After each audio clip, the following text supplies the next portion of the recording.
Welcome to the Livbtr podcast. I'm Elisa Spiegelman, addiction and wellness specialist and author, and along with me, I have my co-host, Jay Siano, a New York-based serial entrepreneur, business scaling expert, and wellness aficionado. We are here to inspire, encourage growth, and most importantly, to live better. Welcome to the Livbtr podcast. Our guest today is Dr. Elisa Hallerman. Dr. Hallerman has a debut book called SOULbriety. She will be talking to us about her company, Recovery Management Agency, the first agency devoted to helping addicts heal their addictions by reawakening their souls. We're so excited to have Dr. Hallerman on with us today. Welcome to the Livbtr podcast. My name is Elisa Spiegelman, and my co-host, Mr. Jay Siano, is with us, and we have on Dr. Elisa Hallerman, who we're so excited to have on. Dr. Elisa Hallerman, she's a PhD JD and the founder of Recovery Management Agency, the first agency devoted to helping addicts heal their addictions by reawakening their souls. Dr. Hallerman has had such an interesting life story, so we're going to let her jump in and tell us a little bit about her path in this recovery world and how she started. And welcome to the show. We're so excited to have you. We're honored. Thanks. Thank you so much. I'm excited to be here. So let's talk about a little bit about, your company, Recovery Management Agency, your book, obviously we're going to get to, but how did that come to be? And can you tell us a little bit about your own path to recovery? Yes. How much time do we have? No, I'm just kidding. So basically, I started drinking alcohol when I was about 17, and that was really my drug of choice throughout college and law school. It wasn't really until I got to Los Angeles and something really traumatic happened. I lost a very close friend to suicide, and I was introduced to other drugs. For me, it was cocaine. And that was the thing that really helped with my PTSD. I was suffering from really complex PTSD, undiagnosed, never went to therapy, never went for help, never was put on medication. And so I had all of these symptoms of anxiety and depression, but really terrible obsessive compulsive disorder symptoms, panic attacks. And I was just at a loss for how to take care of myself at such a young age. And I talk about in the book growing up, and that there wasn't any one particular acute trauma that happened. When we talk about trauma, often people think it has to be an assault or a one-time event, a car accident, or something of that nature. And the truth is there's chronic trauma, which is something that's happening over and over again. So it might be something that you don't necessarily look at, like being bullied in school, or the child of a divorce going back and forth from house to house, or moving a lot. And those things can couple on top of one another. And over time, there's something that is called chronic trauma. And then there's complex trauma, which really stems from having some sort of attachment disorder as a young child and having that be chronic trauma. And so there's lots of different ways, and it's pretty subjective. So for me, yes, I was always an alcoholic and a drug addict, but in order to do the real healing, I had to look at what was underneath. Otherwise, I probably would have relapsed. So long story short, I eventually am working in the entertainment industry. I'd been a lawyer previously in New York. I didn't want to practice anymore. I didn't want to move forward with this relationship that I was in and get married to him and have kids and move to the suburbs of New York City. None of that seemed like my plan. And so I moved to Los Angeles and started working in the entertainment industry. And I did not have any sort of quote unquote success until after I got sober. So I got sober in 2002. 20 years ago. Wow. And I, and after that was when I started to really have success in my business. And when I say success in quotes, it's because my definition of what success looks like has changed over the last 20 years. Back then, it was more of this, more of that, shiny new toys, ego things that I thought I needed or wanted in order to be happy.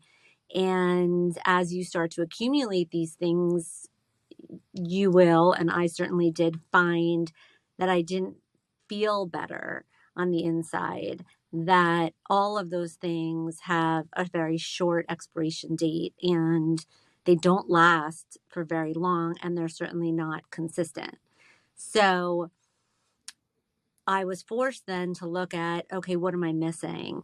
And get curious about what else was going on for me and get curious about this inside work that people kept saying I needed to do, but I didn't know how to get in. I didn't know where that was, or I didn't have an understanding of any of that. And so what I did was very, briefly, I went on a vacation and I thought, all right, I'm going to read everything, listen to everything, sit on the beach alone, meditate, and just see what comes up for me. And one of the things I read was make a list of all the things you've ever wanted to do. Because I was at this crossroads with what my career was and my unhappiness at the same time. And you can't just, oh, I'm just going to walk away from this career I've had for 15 years. That's not realistic. But we do hear these whispers from soul, right? Asking us these big questions. So I sat on the beach and I made a list of all the things I ever wanted to do. And three of them were, I wanted to learn more about addiction. I wanted to be of service to other women, and I wanted to become an ER doctor, which I thought, okay, I'm going to go home and I'm going to take tiny little actions to see what of these I might be able to accomplish. So I was like, it's just an exercise. So let's not rule anything out. So I started Googling what classes I needed to take my MCATs, which is the test you need to get into medical school. Mind you, I'm like 42 at the time. So this is all like bananas. But I say, all right. And I realized I need to take a lot of math, which was not my strong point, which is why I went to law school in the first place.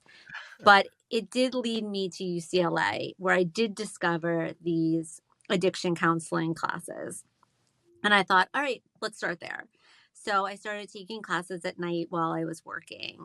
And eventually that led me to retire from the entertainment business and go back to school even further, get my master's and doctorate, and start this company. So how and why did I start this company? I struggled a lot with where to go, what kind of therapist, what is trauma, how do you find a practitioner, what is the right thing to do, where do you go? And also with my own family members that were suffering from addiction and mental health issues, and my previous clientele and my previous colleagues, there were so many people, and it just became the norm to, oh, my friend's sister went here, my dentist said that we should go to this therapist, and that seemed really antiquated and ridiculous to me. And we were Googling, and it was just kind of madness. And for me, when I was an attorney, people came to me with legal issues. And when I was an agent, they came to me to help them with their careers. And the more I learned in school and the more I realized what was out there, I said, I really want to create a place, an agency, do it off the blueprint of how I knew how an agency ran. And I had ran the talent department for many years and thought, all right, I want this to be a place where people who are either having substance abuse issues or behavioral addictions or any kind of mental health issue, whether that be anxiety, depression, suicidal ideation, psychosis or any sort of trauma can just call and say, hey, now what? Here's where I am. And now what do I do? And that is how it started. And it's built over the last 12 years out to this, bigger agency. And we added a lot of different departments so that we could really lower the stress levels of our clients and educate them and then advocate for them as they go through the process so they can focus only on their healing. It's a beautiful thing. Yeah. It's so needed. Yeah, I'm in Los Angeles too, and I also went to UCLA and got my KDAC from there. Or I went through the school and graduated from there, and then became a counselor. And I also have worked at every treatment center under the sun in Los Angeles for the past 15 years. And it is very difficult when we have, and I also have a private practice now. I have a family that comes to me and says, where do I put them? I don't have this insurance. They only take this insurance. It's a very daunting road for families, especially with the stress they're going through, or at least the fears that they have it's a very delicate time. And so how amazing to be able to have somewhere to point them to. And for it sounds like you also just take care of them, not just place them somewhere, but it sounds like you also have like case management and all these other things going on where it's a long-term support, right? Yeah, it is long-term support. And, case management is something that a lot of people will do. And so I really wanted to differentiate. And that's why we're called recovery management, because first of all, our clients are not cases to us. They're Right. real people. And second of all, it's not just about the time period when they're in treatment. So the first thing we do, if it's not crisis management and they don't need to get someplace medically necessary, hospitalized or someplace else very quickly, is we do these full assessments. And so we're really looking for the story of their lives and understanding what their strengths are, what are the things that light them up, where might there have been ruptures in the past, what therapies have worked for them, what hasn't worked for them, what's their processing in the way that they learn. All of these things are going to dictate how, when, why, and the place of all of these things that we're considering. I think often people are operating from a place of fear, and they will make quick decisions and spend lots of money and hope that if I just send them here, these people will fix them. And that's just not how it is. Like we're all very unique individuals with our own soul and our own set of experiences. And unless we know what that is for that person, we can't really move them in the right direction and have their buy-in in wanting to do the work, because they're not connected in a way that they need to in order to feel safe. And so that's a big piece. We work with the entire family or family system if it's not the blood relatives. And we also speak to all the clinicians. We read all psych testing, all discharge paperwork from other places.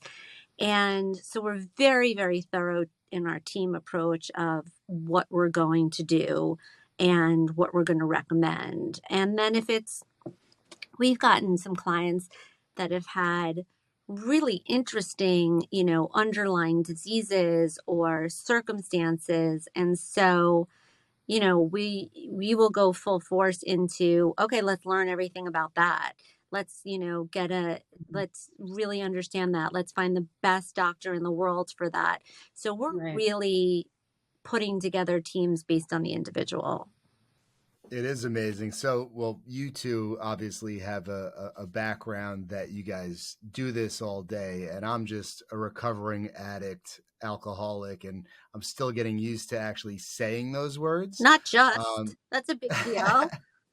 No, this is the first time I've ever heard him say that. Oh, That's okay. the first time. I mean, and I think it's very recently. interesting because when I started reading the book, I have to hold up SOULbriety because it absolutely touched my heart, and I Me too. really felt like Loved it. as I mentioned to you before we started recording, I was reading my own story in a lot of ways. And I think a lot of us share the same story, but we operate out of fear. And it's really, really difficult. An addict tends to protect themselves from actually saying the words I just said, because if I say that, I can't go have a drink with my friend and, so on and so forth. And Erica and I went to college together, and we have so many friends that are still partying the same way that we were in college. And it's becoming more and more apparent. And, I scared myself during COVID where, I own businesses, I run businesses, and either I was going to drink the stress away and continue to drink away the trauma of the loss of my mother. And I'm sorry, I'm saying a lot, but, I started to remove alcohol, and, I haven't had other substance issues. So it really was alcohol for me. But the more I removed alcohol, the more I started to wake up, and all of my problems started to go away. And you guys both experienced that a lot earlier than me. But I think there's a lot of people suffering today that, don't realize that the panic attacks, anxiety, and depression are tied to the substances, Yeah. and all of that. It's really amazing what you're doing. Yes. Oh, Jay, I'm so proud of you. So glad you shared. And I'm so glad the book had any awesome effects on you. That's great. For sure. Yeah, I just want to highlight what you just said, which is, the reason that it's so important to sort of pause and do the assessments is because symptoms from using drugs and alcohol, symptoms from actual mental health diagnoses, and symptoms from trauma all look identical until you pull them apart and you can really establish which is which.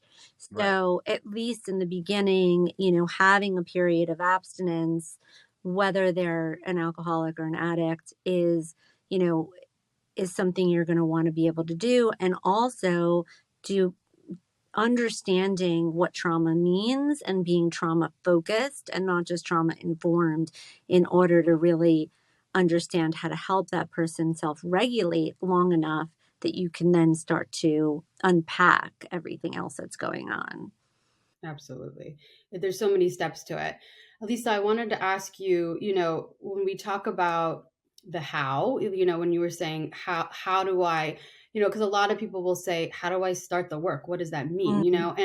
And I was just on another podcast recently with a man who's an author, he's a great guy, and he was saying how he healed from a somatic, like in his body, he screamed, he punched, he hit, he went through some program like that. And he said, that's how he healed. And I said, for myself, maybe I still have some more work to do on my inner child or other things that I've more healed, I think, from changing the way I think, for me and my own personal recovery journey.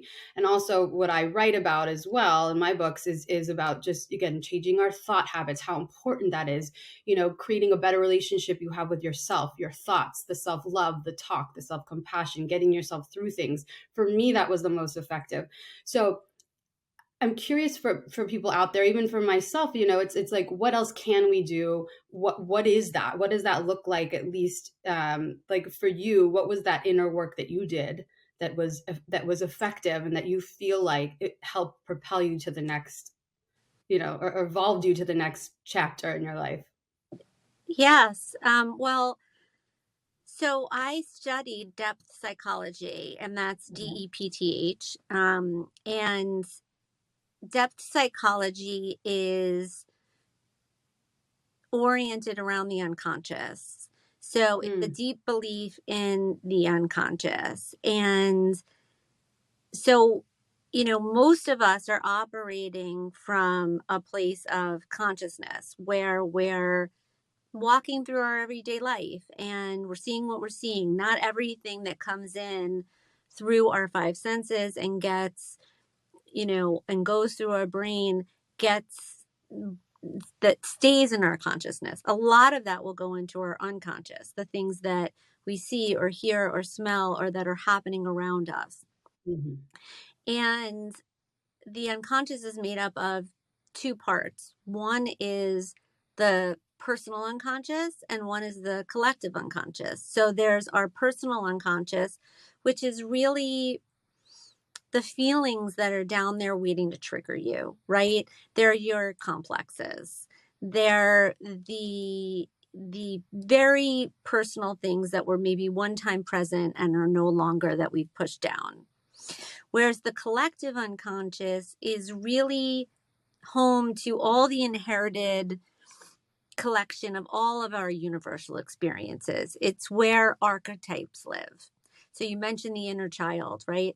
That is an archetype and something that all across countries and religions and languages, right? If you say inner child, they're going to have a sense of what that means. Why is that? Because there's something about the collective and archetypes that we all understand.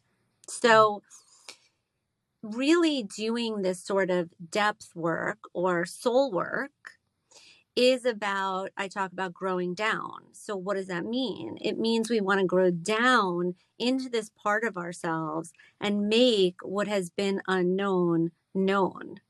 So a lot of times things will all of a sudden be like, oh my God, I didn't even remember that. Or, you know, I'm so uncomfortable here. Like, I don't understand why. Or every time I walk into this store, I just get this bad vibe, right? And sometimes things will pop up into our consciousness, or we'll have a dream, and something will pop in or something like that. Someone will say something and it'll make us remember something else. But what if you could actively do soul work? What if you could actually tap into the unconscious? And that is what doing soul work is about, so that it doesn't have to be so random, and that you can tap into your intuition. You can tap into your soul self. You can meet these other personas that are living within in your, personal unconscious. And you can really get curious about what's happening inside your psyche, not just what's going on in our heads. Because I don't know about every addict and alcoholic, but this is a confusing place. And there's a lot of noise and it's very dramatic. And sometimes I just need to put my hands on my heart, close my eyes, and go in. That feels safer. I'm curious. You mentioned that you started drinking in your late teens, 17. How were you introduced to alcohol? So it was the summer before my senior year in high school, and I was at Tufts taking summer classes, or I don't remember any of the classes, but I do remember like the fun, right? So I was in Boston with, a bunch of kids doing what we do. And Sure. some of my friends from home had come to visit, and they came with the alcohol. And so they just started mixing and pouring drinks. And I was like, all right, I'll try it. And so I think someone made me like, I don't know. I feel like it was vodka and orange juice or something. And I'm allergic to orange juice anyway. So I was like, whatever. And so I tasted it. And from the very first taste, I was like, this is disgusting. This is disgusting. But okay, let me keep going. And so I tried a couple more sips and I started to get that warm sensation. And then I had a little bit more and I started to feel better than I ever felt in my life. And I was like, got it. Okay. Fun night. Cut to, let me just bring it back for a second. So at Tufts was a boy that I was in love with. And he did not know my name. He never looked over. I was this very slim, no real like vavoom going on, if you know what I mean. And he was going out with this blonde, very vavoomish girl. So I was like, I didn't stand a chance. but I loved him from afar. And so cut to later that night, I'm passed out on the ground, and Prince Charming walks over and he says, like, "Oh my God, do you need any help?" And I was like, "Oh my God, he's talking to me." And then he looked for my keys because they were in the wet grass. And then he carried me, oh my God, up to my room. And then I proceeded to throw up all over him. And to me, that was hot guy equals alcohol. And I'll just continue that for a very long time because that's how it worked for me. Yeah, no, that's why I asked. It's interesting because I was introduced around the same time. I was an athlete. I got injured, and the minute that I got injured, and I couldn't really play sports at the same level. Mm-hmm. I was just drawn to the people that were doing all the things that were foreign to me at the time. And the minute that I had my first drinks, I was like, everything I'm insecure about is now gone. This is amazing. Yeah. Yeah. I remember I was a cheerleader senior year, and I'm very small. And so I was the girl who was always on top of the pyramid. And I decided to smoke weed for the first time and then go out and cheer. So I just remember the first time being high on top of the pyramid and being like, "This is so cool." That's so funny. Yeah. That is the best visual. That's a great story. I know. In my little cheer outfit, right? Yeah. I mean, yeah. Elisa, I mean, you guys were like late bloomers. I started at 13, but my point about wow. Yeah. Let's talk about that. 13. Oh no, I'm just 13. Yeah, I was going to Grateful Dead shows and doing mushroom. I mean, anyway, I'm not going to get into it. I was a deadhead as well. You were, yeah. Not at 13. I'm from San Francisco, so I was sneaking out, going to the Haight-Ashbury. I was going to, it was young. Yeah, that's but young. But the thing is, we had on the director of Rutgers Addiction Center, Dr. Danielle Dick, last week, and she was just saying how when you're young like that too, if you're somebody that is curious or likes excitement or is more prone to trying things, and you attune to those people, normalizes it, so that you're attracted to friends that have that same kind of personality type. And that's kind of what I felt like I fell into. My parents were divorced, and at 13 we moved to a new area, and I attuned to the other kids that had divorced parents, which they didn't really have supervision, and all these things. Right. But what I was gonna kind of, what ties all this into your story too, is that I felt like the minute that I 13 started, the mask went on. Yep. As a someone who was a people pleaser my whole life and put in the middle of a very not so great divorce, it was very easy for me to be whoever I needed to be for whoever wanted me to be a certain way. So alcohol was perfect in that way. And I feel like that only just kept on growing as, the college started. And then after college, I lived in New York, and, just one mask after the other. And in front of my family, I was this, at work, I was this, and how fragmented and disconnected you become from who you really are. I had even no idea to know who I was until I got sober at 27 years old. So I'm just curious for you, when you got sober later on in life, like, did you feel like that sense of authenticity was gone or missing, or did you have like a sense of who you used to be at 17, 18? How far along were you, because I feel like I don't know. Yeah, such a great question. I mean, for me at 13, I probably would have, I was the girl with the perm and the much bigger nose and the braces. So I was not really, no one really wanted me to go to any Dead shows with them at that point. It wasn't until later that I sort of came out of my shell. But I put on many, many masks with my drinking and my using. And the problem is with masks is that over time, the longer we're wearing them, the more we believe that we are that mask. And that's why we really lose our sense of self. So at 33, when I got sober, I had no idea who I was. I had no idea what I liked. I had no idea how to dress. I had no idea how to behave. I had no idea how to have a conversation. I Yeah. had no concept of who I was, so much so that I would take little things from other people as my own until I figured out who I was. I would get dressed in the morning, and I talk about Trixie, my disease, and how I wore that mask for many years, and her lifestyle and her fashion sense, was bananas too. And nothing I would wear, in the light of day. And I would get dressed to go to work, and I had no concept of like, is this okay? So I used to say to Mhm. myself, would Nicole Kidman wear this?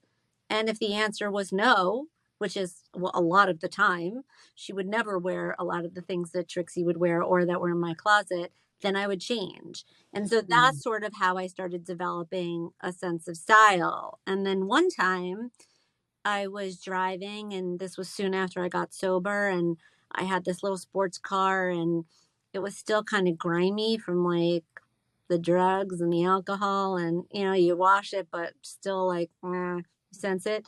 And Yeah.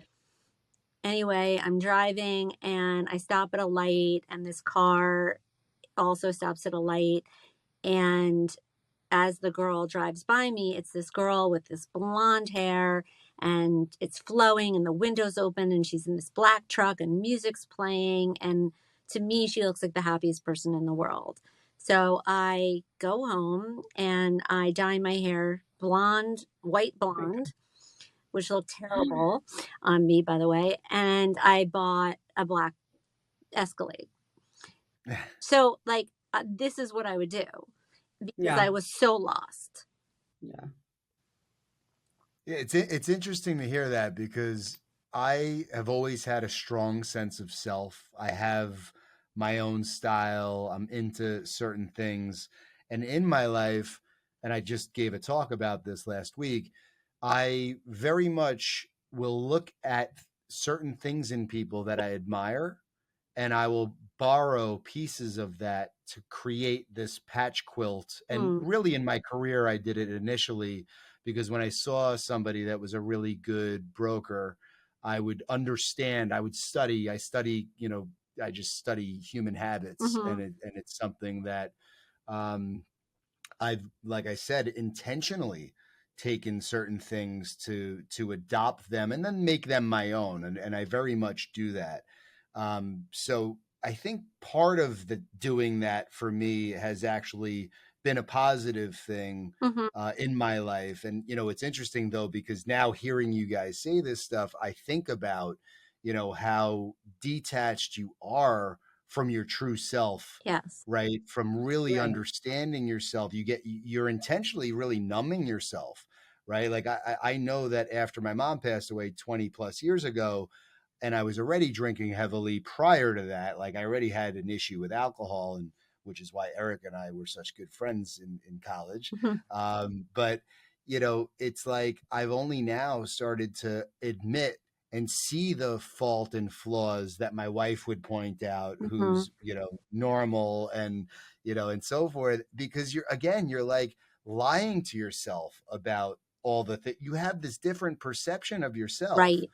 than is a reality, and it's crazy to learn that in your 40s. Like Exactly.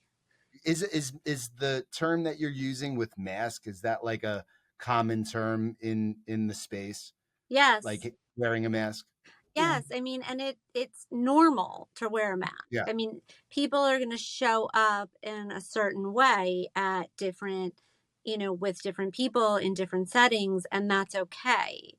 Yeah. But they're aware they're wearing it and that they're showing up a certain way, and they can go home to their safe space and take it off, right? yeah, And for those of us that get lost in, I talk about the mask of Lisa Hallerman, the talent agent, Yeah. and how I became her and this persona and believed. And that is when you're really stuck in ego.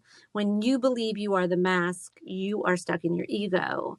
Mhm. And but where else are you going to be if you don't know your soul self? And that's why it's so important to go and do this inner work. And, one of the reasons that I created the methodology of SOULbriety was because I felt like, and then did extensive research on it for my dissertation, that people were doing soul work on themselves, and certainly people in recovery. And so there were a lot of questions I asked my participants, not straight out, to see if that was the case, if they were doing soul-centered work. And across the board, regardless of how much, time they had in recovery or how many relapses or any of that, the answer was yes. But the caveat was they didn't know they were doing it. They didn't have language for persona and masks and soul and journey and archetypes and the imaginal and the unconscious and all of these things that they didn't have language for. And I was like, okay, I'm going to create that language in a space of addiction medicine and trauma work where it doesn't exist. Because in order to be able to intentionally do this inner work and grow down, we need the language to be able to say what it is that we're doing. And so that's where the methodology of SOULbriety came from. So amazing. It's so amazing. And it's so, I mean, it's so needed and necessary. I mean, I think a lot of people get stuck when I bring up spirit or soul or anything, they freeze, it's like, what does that mean? And so to have language that they can relate to, or at least everybody identifies with this differently, like we were saying Absolutely. before, everybody based on their history, the religion that, however they were raised, I mean, it's endless. And, I think gratitude and knowing your values are really important. And there's certain things you could do to kind of begin to turn on that, like, who am I? What matters to me?